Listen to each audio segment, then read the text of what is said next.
السلام علیکم ورحمۃ اللہ وبرکاتہ۔ الحمد للہ الذی ہدانا لہذا وما كنا لنهتدي لولا ان هدانا الله، اما بعد، قال الله تعالى في القرآن المجيد: أعوذ بالله من الشيطان الرجيم، بسم الله الرحمن الرحيم، اتل ما أوحي إليك من الكتاب وأقم الصلاة۔ وہ ایک سجدہ جسے تو قرآن سمجھتا ہے، وہ ایک سجدہ جسے تو قرآن سمجھتا ہے، ہزار سجدے سے دیتا ہے آدمی کو نجات۔ جناب صدر، محترم حاضرین پروگرام، آج اس محفل میں آپ حضرات کے سامنے کچھ نماز کے متعلق عرض کروں گا، جو عبادتوں میں سب سے زیادہ اہم عبادت ہے، جو قرب خداوندی کا سب سے اہم ذریعہ ہے۔ دعا کر کے اللہ سبحانہ وتعالی مجھے صحیح کہنے اور ہم سب کو اس پر عمل کرنے کی توفیق عطا فرمائے۔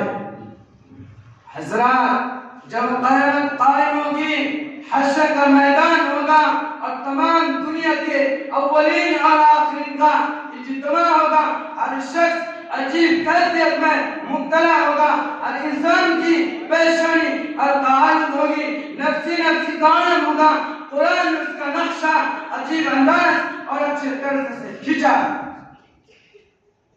فرمایا: یوم یفر المرء من اخیہ وامہ وابیہ وصاحبتہ وبنیہ لکل امرئ منہم یومئذ شأن یغنیہ، وجوہ یومئذ مسفرہ ضاحکۃ مستبشرہ ووجوہ یومئذ علیہا غبرہ ترہقها قترہ اولئک هم الکفرۃ الفجرہ۔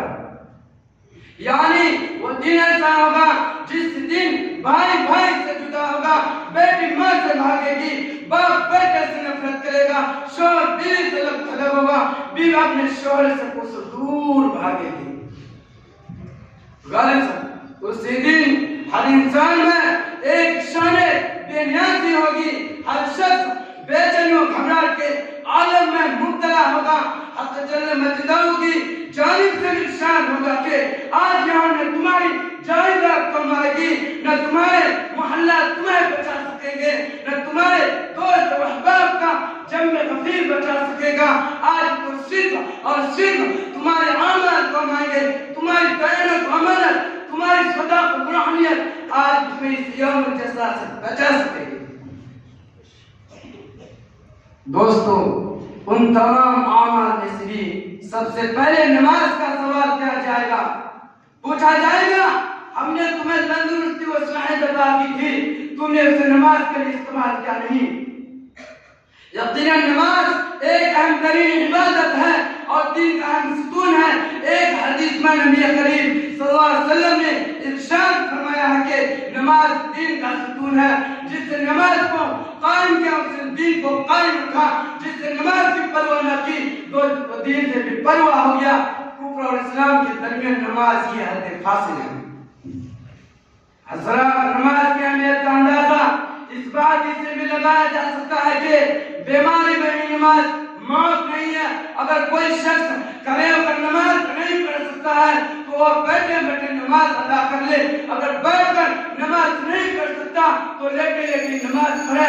نماز کسی بھی صورت میں موت نہیں ہو سکتی۔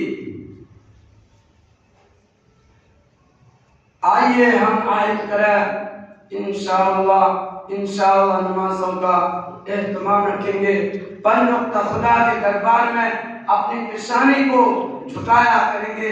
اللہ تعالی ہم سب کو اور تمام مسلمانوں کو نماز کے اہتمام کی سچی توفیق نصیب فرمائے۔ آمین۔ وآخر دعوانا الحمدللہ۔